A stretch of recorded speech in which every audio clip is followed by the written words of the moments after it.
जिंदगी के रास्ते में आप किसी से मिले, पर उनसे प्यार करने का क्या ये सही टाइम था? प्यार में क्या सही, क्या गलत, और सेल्फ रियलाइजेशन, इस तरह के बहुत सारे क्वेश्चन आज की मूवी उठाती है। आज की हमारी movie a man and a woman, ये एक रोमांस ड्रामा कोरियन मूवी है। ये मूवी एक सेंसिटिव टॉपिक को लेकर उस पर हमें सोचने के लिए मजबूर कर देती है। वीडियो स्टार्ट करने से पहले मैं आपसे इससे रिक्वेस्ट करना चाहता हूँ, अगर आपको वीडियो अच्छा लगा तो प्लीज इस वीडियो को लाइक कर दीजिएगा और कमेंट भी कर दीजिए। इससे चैनल को बहुत सपोर्ट मिलता है। अब बिना किसी देरी के इस थॉटफुल और ब्यूटीफुल मूवी को एक्सप्लेन करना स्टार्ट करते हैं।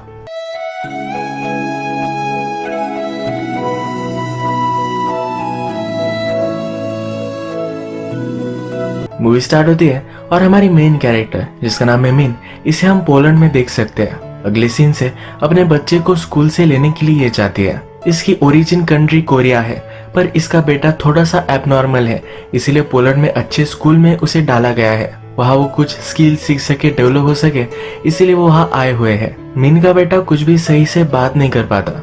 उसे सिर्फ एक टीवी का एडवर्टाइजमेंट का जिंगल याद है, इसी को हमेशा गाता रहता है। मीन अपने बेटे से बहुत प्यार करती है। उसका हस्बैंड जो कोरिया में है, उससे दूर अपने बेटे के लिए वो यहाँ आई हुई है। उसका बेटा जिस तरह से है, उसी तरह से दूसरे बच्चों के साथ उसका कैंप होने वाला था। अपने बेटे को छोड़ने के लिए स्टॉप पर मीन आई।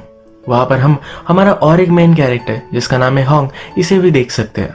उसकी बेटी को भी कुछ प्रॉब्लम है, जो हमें आगे पता चलेगा। अपने बेटे को छोड़ने के बाद मिन रियलाइज करती है कि वो इस तरह से उसे अकेला नहीं छोड़ सकती। बेटे की टीचर उसे समझाती है कि आपको वरी करने की कोई भी जरूरत नहीं है, हम उसका अच्छे से ख्याल रखेंगे। मिन को अभी भी डर ही लगता है, तो कहती कि मैं भी आपके साथ चलूंगी। टीचर इसके लिए स्ट्रिक्टली मना कर देती है। मिन बहुत ही डिसअपॉइंटेड होती है। होंग की बेटी भी इसी कैंप में जा रही थी और ये सब कन्वर्सेशन होंग सुन रहा था। ये दोनों बात करते हैं और मिन होंग से पूछती है कि कैंप कितना दूर है। वो कहता है कि 3-4 घंटे लग सकते हैं। मिन वरीड है तो उसे राइड ऑफर करता है, यानी कि ये दोनों अब उस कैंप में जाने वाले हैं। इस पूरे सफर में होंग ज्यादा कुछ मिन से बात नहीं करता। मिन ने नोटिस करती है। थोड़ी देर में मिन को नींद आ गई थी, तो गाड़ी रुक चुकी है। होंग एक रिवर के सामने खड़ा है और वहां से वो कैंप देख सकता है। वो खुद का एक मोमेंट जी रहा था। मिन की नींद खुलने के बाद वो उसके पास आती है। वो कहता है कि हम इस रिवर के स्नो में से ही जा सकते हैं, बहुत मजा आएगा। अगर ये शॉर्टकट उन्होंने नहीं लिया तो ज्यादा टाइम उन्हें ट्रैवल करना पड़ेगा। मिन को ये सेफ नहीं लगता, तो इसके लिए वो मना कर देती है। वो उसे कहती है अब मैंने कैंप देख लिया है, ज्यादा अब मैं वरी नहीं करूंगी। वो फिर से अब घर जाना चाहती है। घर आते वक्त मिन को भूख लगी थी, तो ये दोनों डिनर के लिए एक होटल में आते हैं। मिन को इस कंट्री में आउट ऑफ प्लेस लगता है, तो कहती है कि जहां भी मैं खाना खाती हूँ तो मेरे सॉसेस साथ लेती हूँ, यानी कि जो कोरिया में उसे मिलते हैं वो फ्लेवर्स वो साथ रखती है। वो होंग से पूछती है तुम्हें यहाँ कैसे लगता है? हमें जैसे पता है कि होंग ज्यादा बात नहीं करता, तो कहता है कि ठीक ही है, यानी कि उसे सेम ही लगता है। बहुत सारा स्नो है और ये जगह भी क्लीन है। जब वे डिनर कर बाहर निकलते हैं तो बाहर बहुत सारे लोगों की भीड़ है। होंग पता करता है तो उसे पता चलता है कि आगे बहुत सारा स्नो है, वो आज रात यहाँ से नहीं निकल सकते। वो मिन को कहता है कि अगर तुम्हें जाना होगा तो तुम जा सकती हो, या आगे से तुम्हें ट्रेन मिल जाएगी, पर वो यही रुकने वाला है। मिन भी कहती है मैं भी तुम्हारे साथ रुकूंगी। अंदर आकर ये फिर से कन्वर्सेशन करते हैं। एक दूसरे के बेटे और बेटी के बारे में पूछते हैं। होंग की बेटी को सीरियस डिप्रेशन है, वो छोटी है फिर भी उसको है। मिन के बेटे के बारे में हमें पता ही है, वो अपने दिल की बात बताती है। वो कहती है कभी कभी ये दिन है या रात, इसके बारे में मुझे पता ही नहीं चलता। उसकी बेटे की केयर करते करते ही उसके पूरे दिन जाते हैं। होंग कहता है कि पहले मेरे साथ भी ऐसा ही होता था। रात में एक होटल बुक कर वो यही रुकते हैं। सुबह होने पर बहुत सारा स्नो गिर रहा था। मेन बैल्कनी में देख रही थी। थोड़ी देर में उसके पास होंग भी आया। वो कहता है कि अब मैं वॉक के लिए जाता हूँ। मेन भी उसके साथ चलती है। आगे चलते चलते उन्हें एक छोटा सा प्लेस दिखता है। जब ये अंदर जाकर देखते हैं तो ये सोना है, मतलब जहाँ पर आप हॉट स्टीम वगैरह ले सकते हैं, इस तरीका का प्लेस। इस सोना में होंग मिन से बात कर रहा था और वो एग्जॉस्टेड थी। बात सुनते सुनते ही सो जाती है। होंग भी उसके पास जाता है। मिन की हेयर्स की फ्लिक उसके चेहरे पर आ रही थी। उसके ईयर के पीछे उसे टक करता है। एक दूसरे के पास आ गए और मिन की भी नींद खुल गई। ये फिर किस करते हैं। ये इंटीमेट हो रहे थे, तभी अचानक से मिन ने अपना इंटरेस्ट लॉस कर दिया। होंग भी फिर आगे नहीं बढ़ा। मिन होंग से कहती है कि आज सुबह मैं जब उठी तो मुझे लगा कि मेरा बेटा मेरे साथ नहीं है, तो सब वर्ड मुझे अलग अलग लगेगा, वो उसके बिना रह नहीं पाएगी। पर ऐसा उसके साथ कुछ भी नहीं हुआ। जब वो उठी तो उसे बहुत ही शांत लगा। वो रोने लगती है, तब हॉन्ग उसे सहारा देता है। इस बार वो इंटीमेट हो जाते हैं। वेदर ठीक होने के बाद हॉन्ग मिन को उसके घर छोड़ देता है। वहां से जा रही थी तो हॉन्ग कहता है कि मुझे तुम्हारा नाम भी नहीं पता। मिन से स्माइल करती है और वहां से चली जाती है। घर आने के बाद उसे गिल्टी महसूस हो रहा था। वो अपने हस्बैंड को कॉल लगाती है। जब मीन के बेटे का कैंप खत्म हुआ तो उसे लेने के लिए वो यहाँ आई। वो एक्सपेक्ट कर रही थी कि यहाँ हॉन्ग को देखेगी, पर हॉन्ग की वाइफ उसकी बेटी को पिकअप करने के लिए आई हुई थी। अब हम देखते हैं कि बहुत सारा टाइम गुजर चुका है। मीन अब पोलैंड में नहीं रहना चाहती। वो फिर से कोरिया आ जाती है। मीन एक कंपनी की सीईओ है जो अलग अलग इवेंट को ऑर्गेनाइज करती है। यहाँ कोरिया में वो अपने बेटे को लेकर और भी वरीड है। वो अपने हस्बैंड से कहती है कि हम उसे जनरल स्कूल में हमने डाला है, तो वहाँ उसे बहुत प्रेशर आता है। हस्बैंड कहता है कि तुम्हें चाहती थी कि उसे जनरल स्कूल में डाला जाए। अब मीन को लगता है कि स्कूल चेंज कर लेनी चाहिए। हस्बैंड कहते हैं कि तुम कहीं भी जाओ, पर तुम्हें ऐसी सिचुएशन का सामना करना पड़ेगा, कोई भी चेंज नहीं होगा। मीन कहती है एटलीस्ट हमें ट्राई तो करना चाहिए। हस्बैंड इसके लिए नहीं मानता। इस सीन से हमें पता चलता है कि मीन अपने बेटे को लेकर बहुत ही वरीड है, पर उसका हस्बैंड इसमें उतना ज्यादा इन्वेस्टेड नहीं। उसने अफेयर क्यों किया था, इसके पीछे का ये एक रीजन हो सकता है। एक दिन मीन अपने ऑफिस में थी और ऑफिस के सामने से हॉन्ग जा रहा था। एक दूसरे को इन्होंने नोटिस किया। मीन क्या करती है, जब ये हॉन्ग देखता है तो कहता है कि तुम ये काम करती हो, ये मैंने एक्सपेक्ट नहीं किया था। यहाँ पर हॉन्ग देखता है कि मीन कॉफी पी रही है तो कहता है तुम पहले कॉफी नहीं पीती थी, अब शायद तुम्हारा स्टमक सही हो गया है। यानी पहली बार जब हम मिले थे तब की सब चीजें हॉन्ग को याद है। मीन को लगता है कि इनका मिलना एक कोइंसिडेंस था, पर हॉन्ग जाते जाते कहता है ऐसा नहीं था। वो हमेशा से मीन को ढूंढ रहा था। उसे भी सिटी में काम है, इसीलिए वो यहाँ आया हुआ था। उसका प्रोजेक्ट अब खत्म हो रहा है तो उसे फिर से अलग कंट्री में जाना पड़ेगा। अपने वाइफ से जब ये बात करता है तो उसकी वाइफ कहती है कि मुझे लगा ही था तुम्हारा काम था, इसीलिए तुम यहाँ थे। मुझे फर्स्टली लगा था कि मेरे लिए तुम आए हो, पर ऐसा कभी भी नहीं था। सिंक में हॉन्ग एक ब्रोकन ग्लास देखता है। उसकी वाइफ डिस्टर्ब्ड है, ये हमें यहाँ से पता चलता है। एक दिन हॉन्ग मीन के ऑफिस के सामने ही खड़ा था। ये दोनों जब मिलते हैं तो हॉन्ग उससे पूछता है क्या तुमने लंच वगैरह किया। वो कहती कि नहीं, तो लंच करने के लिए जाते हैं। हॉन्ग उसे अपने ऑफिस में लेकर आता है। वहाँ ऑलरेडी उसने लंच मंगवाया था। हॉन्ग कंस्ट्रक्शन डिजाइनिंग का काम करता है। मीन जब देखती है तो ये सरप्राइज्ड होती है। वो हॉन्ग का ही डायलॉग उसे रिपीट करती है कि वो कहती है कि मैंने एक्सपेक्ट नहीं किया था कि तुम ये करते होंगे। ये दोनों इस पर हंसते हैं। वो फिर पूछती है क्या तुम्हारा काम तुम्हें पसंद है। हॉन्ग कहता है कि कभी कभी नहीं। जिस तरह से वो हमेशा से वेग आंसर देता था तो अभी भी दे रहा है। मीन कहती है कि तुम ऐसे ही हो, हमेशा इसी तरीके से बात करते हो। मीन को ठंड लग रही थी तो अपना स्वेटर उसे देता है। बातों बातों में मीन को ये भी पता चलता है कि अब हॉन्ग का काम खत्म हो चुका है, जल्द से जल्द वो यहाँ से जाने वाला है। इनकी ये मीटिंग यही खत्म होती है। रात में हॉन्ग फिर से मीन के ऑफिस के बाहर आता है। वो बहाना बनाता है कि यहाँ मैं कपड़ों की शॉपिंग करने के लिए आया था। मीन फिर उसे ऊपर लेकर आती है। ये दोनों इंटीमेट हो जाते हैं। इनका अफेयर तो अब है, पर इनके प्राइवेट लाइफ में जिस तरह से जीते हैं उसे जीना कंटिन्यू करते हैं, कुछ भी बदलता नहीं। एक बार हॉन्ग के घर पर फैमिली गैदरिंग होती है जहाँ पर हॉन्ग की पार्टनर भी है। उसे बात कर रहा था तो हॉन्ग की वाइफ ने नोटिस किया। उसे पता चला कि उसकी फ्रेंड के लिए हॉन्ग यहाँ आया हुआ था। ये सब सुनकर वो डिस्टर्ब हो गए। जब ये डिनर कर रहे थे तो ये बात उसने निकाली। वाइफ कहती है कि मुझे लगा था कि हॉन्ग मेरे लिए यहाँ आया हुआ है, वो तो अपनी फ्रेंड के लिए आया था। वो हॉन्ग की फ्रेंड से पूछती है क्या तुम दोनों में कोई चक्कर है। या इस कन्वर्सेशन में थोड़ा सा ऑकवर्डनेस आता है, पर वो ड्रंक थी इसलिए उसे ज्यादा वो सीरियस नहीं लेते हैं। हॉन्ग की फ्रेंड उसकी एक बेस्ट फ्रेंड है, इनके बीच में कुछ भी नहीं है। उसकी वाइफ डिस्टर्ब होकर बैल्कनी पर चढ़ गई थी। उसने उसे नीचे उतारा, पर अब इस डिनर का पूरा कवाड़ा हो चुका है। कुछ सीन्स में हम देख सकते हैं कि हॉन्ग और मेन एक दूसरे को बहुत मिस करते हैं। हॉन्ग मेन को मैसेज करता है, पूछता है क्या तुम ठीक हो, पर मेन इस मैसेज को डिलीट कर देती है। इन दोनों में रिलेशनशिप उसे गलत लगती है। हॉन्ग की वाइफ को एक सीवियर डिप्रेशन है। वो बहुत सारी गोलियां लेती है। उसे सुसाइडल थॉट्स आते हैं तो एक दिन बहुत सारी गोलियां वो ले लेती है। उसे हॉस्पिटल में एडमिट किया जाता है।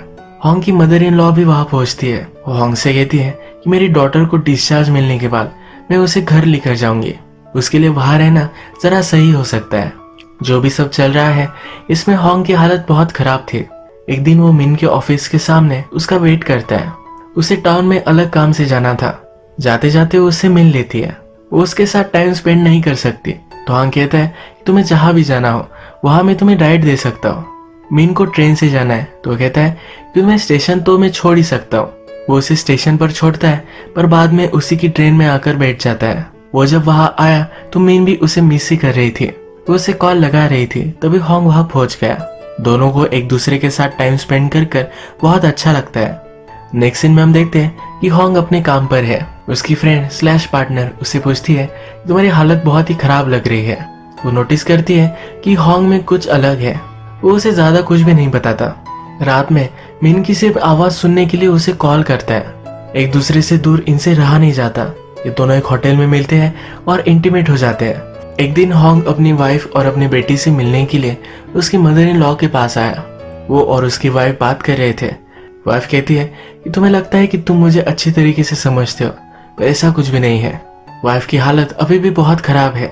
उनके डॉटर को भी डिप्रेशन है। ये वाइफ की वजह से ही है।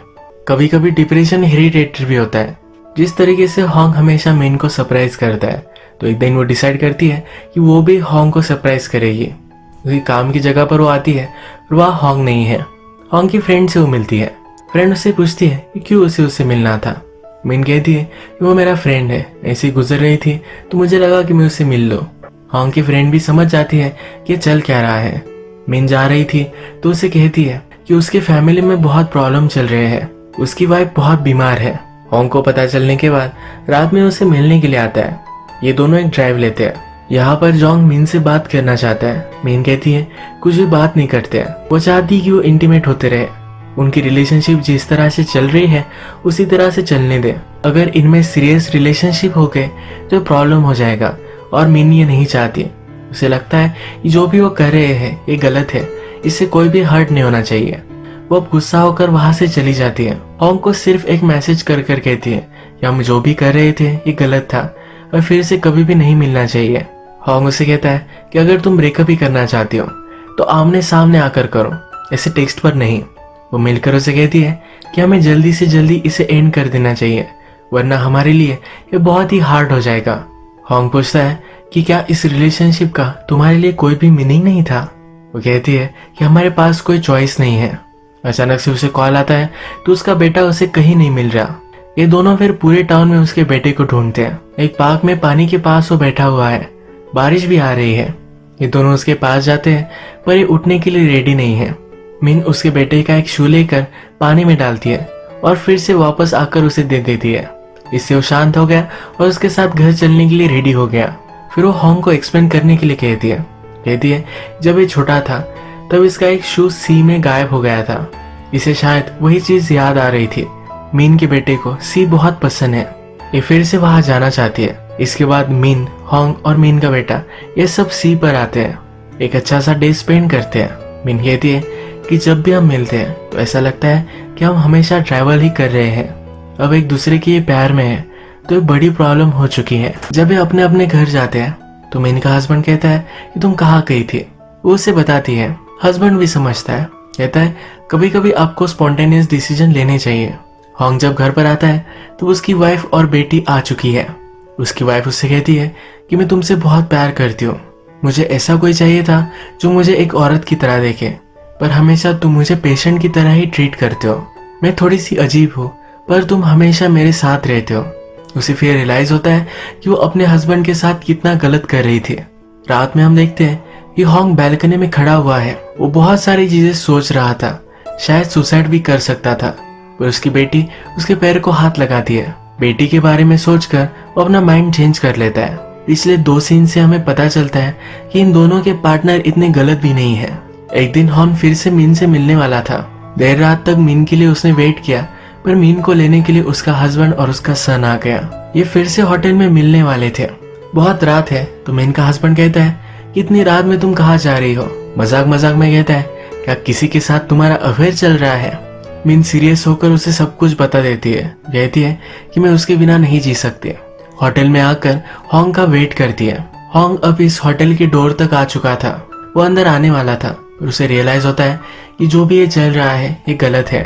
वो फिर यहाँ से चला जाता है। इसके बाद मूवी में 1 साल बीत चुका है। मिन अब अपने हस्बैंड और बेटे से दूर न्यूयॉर्क में रह रही है। एक दिन एक कैफे में वो फिर से होंग को देखती है। होंग अपनी वाइफ और बेटी के साथ वहाँ है। वो फिर से उसे नहीं मिलना चाहती तो जल्दी से वहाँ से निकल जाती है। जाते जाते होंग उसे देख लेता है। वो जल्दी से उसे मिलने के लिए भागता है पर मिन आगे चली गई। गाड़ी में मिन को अपने हस्बैंड का कॉल आता है। हमें इस कॉल से पता चल सकता है कि उसके हस्बैंड ने उसे माफ कर दिया है। उसके बेटे से वो बात करती है। जैसे हमें पता है कि उसका बेटा हमेशा एक सॉन्ग गाता रहता है। ये सॉन्ग फिर से वो मिन को गाकर सुनाता है। मिन इसके बाद बहुत रोती है। ये सीजन विंटर का है। जहाँ पर उसने गाड़ी रोकी है वहाँ बहुत सारा स्नो पड़ा हुआ है। मूवी के फर्स्ट में हमने देखा कि मिन और होंग भी इसी स्नो में मिले थे जहाँ पर स्टार्ट हुई थी। उसी स्नो को देखकर अब मिन अपने लाइफ के साथ आगे बढ़ती है। होंग की वाइफ ने भी सब कुछ नोटिस किया था। होंग चाहता तो मिन का पीछा कर सकता था, उसे रोक सकता था, और उसने ये नहीं किया। वो भी अपनी लाइफ के साथ, फैमिली के साथ मूव ऑन करना चाहता है। होंग मिन के पीछे नहीं गया, इसके लिए वो उसे थैंक यू कहती है। इसी तरीके से ये मूवी एंड हो जाती है। अगर अब हम बात करें मिन और होंग की, तो एक दूसरे से प्यार तो करते थे पर ये गलत था। उन दोनों के लाइफ पार्टनर के साथ उनके कुछ इश्यूज थे पर उनमें कुछ अच्छी चीजें भी थी। जब उन्होंने देखा तो रियलाइज किया जो भी है वो गलत है, इसे यही स्टॉप कर देना चाहिए। मूवी के लास्ट सीन्स में इन दोनों ने एक दूसरे को जाने दिया। फाइनली अपने लाइफ के साथ सही तरीके से मूव ऑन कर गए। इसी तरीके से आज का वीडियो हम खत्म करते हैं। अगर आपको वीडियो अच्छा लगा तो प्लीज इस वीडियो को लाइक कर दीजिएगा। बहुत सारी मूवीज लेकर आता रहता हूँ तो प्लीज चैनल को सब्सक्राइब करिए और बेल नोटिफिकेशन आइकॉन दबाने में मत भूलिएगा। हम फिर से मिलेंगे और एक नई मूवी के साथ। तब तक के लिए थैंक यू और आप अपने आप का ख्याल रखिए।